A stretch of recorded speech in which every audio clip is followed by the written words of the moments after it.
So we're going to try and flex this Bronco out. Yeah, let's see what it does. Okay, let's try it. What's the best way to go about it? I know I got to disconnect the sway bars. Go ahead and put it in 4 low down there. So do I need to go into neutral first or no? I don't know. I've never put it in 4 low. Let's try it. I think it's going. Did the screen say to put it in 4 low? Nope, we got to shift it. Put it in neutral.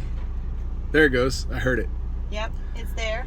You know, this is so cool, all of the things that they've thought of. I'm used to just having a handle to grab and put it into 4 low with a slight roll while you're in neutral. This is great. I can shift an Atlas transfer case, but I got to read the manual to shift one of these Broncos.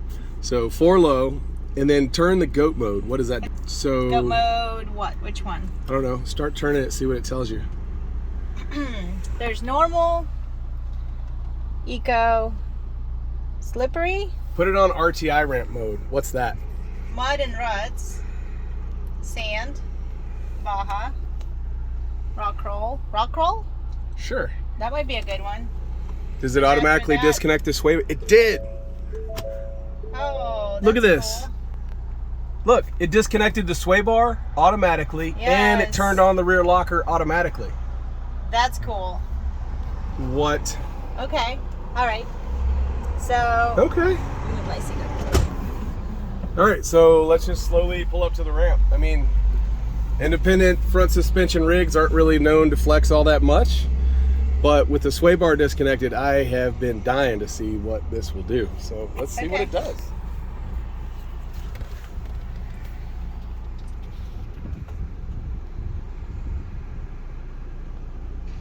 It definitely has a different feel to it. Well, you're at 4 low. Yeah.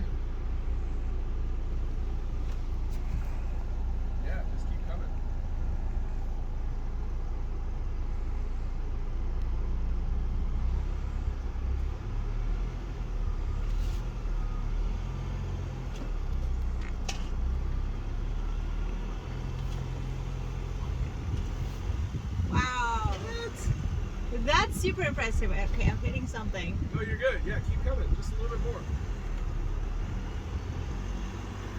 All right, that's good. Stepping on it doesn't. You're standing on how unloaded the suspension was. This flexes as much. It flexes almost as much as like a 4-door JK. That's awesome. Can we come out and look? Yeah, put it in park. Okay.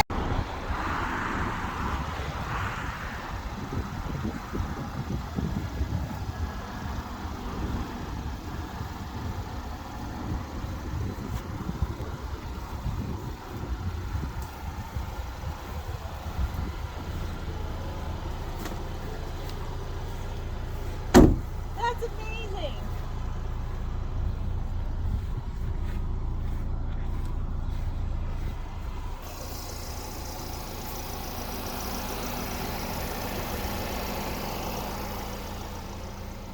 Wow.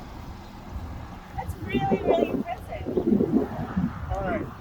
You know the amount of work you got to do to get 37s on the other vehicles. All we did was bolt on a Fab Tech 3.5-inch and 37s, and they clear.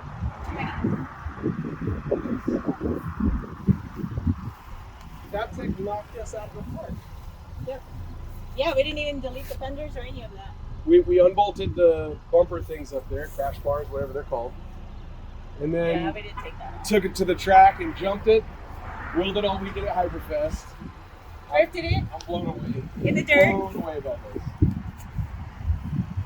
And still drove it home. Yeah, that's it. You want to go jump it? Yeah. All right, cool. Let's go to the back. All right. Once you back it down, put it in 2-wheel drive, Baja mode, and let's try it.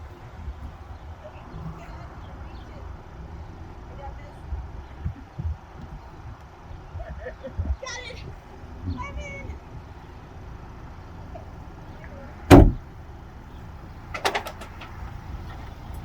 Straighten up.